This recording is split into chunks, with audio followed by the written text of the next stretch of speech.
Welcome, ladies and gentlemen, to another segment of Frankly Green Bay, where I bring to you creative people throughout northeastern Wisconsin.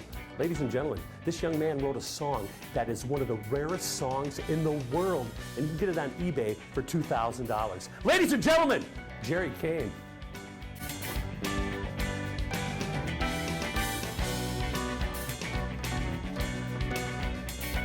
Welcome to another edition of Frankly Green Bay. My drummer's name is Adam Cain. Well, I got his famous dad with me, Gerry Cain. How you doing, Gerry? I'm doing good, Frank. Pleasure to be here, sir. You know, I've wanted to get you on this show for... We got you down from Menominee, Michigan. Yes, we did. Yeah, tell us a little bit about the Benders. Well, the Benders was just a college band. Yeah. We had never done it before, so we started getting popular. We decided...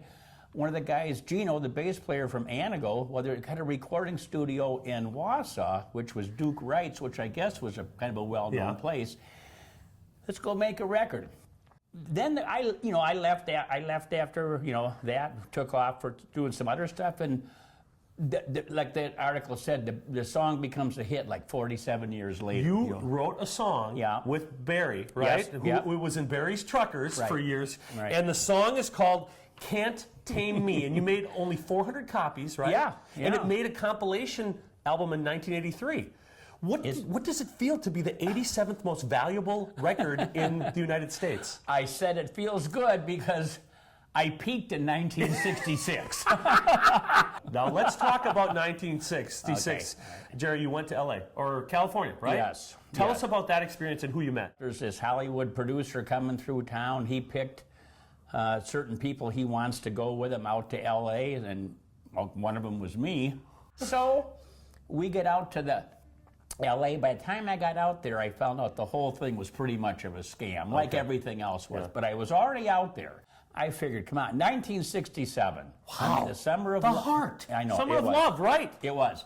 So I'm walking down Sunset Strip. I run into Jimi Hendrix. I run into Neil Young. All kinds of people, and you just bumped into them. Some of the bands. I just want to bring this out. Tell me about Don and Jerry. Yes. You guys were everywhere. Yeah.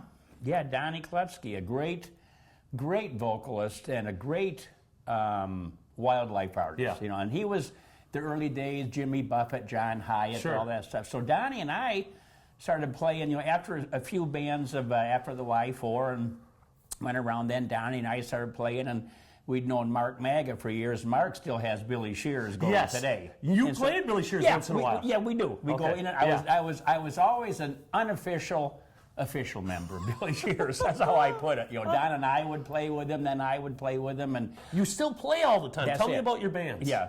Well, right now, the main band I'm doing is a band called Gerry Cain, which is myself, my son, who you know, and my nephew Brian, who's also a great bass player, and John Singer. And then Jeannie Carlin. We did the Christmas show together, Carlin and Cain, out of great jazz singer, blues singer. We play. Well, I tell you what, I got finally a chance to interview a legend in my mind, and I'm so glad he's done it. Gerry, thank you so much, sir. All right, join us next week as we bring you another creative person from northeastern Wisconsin.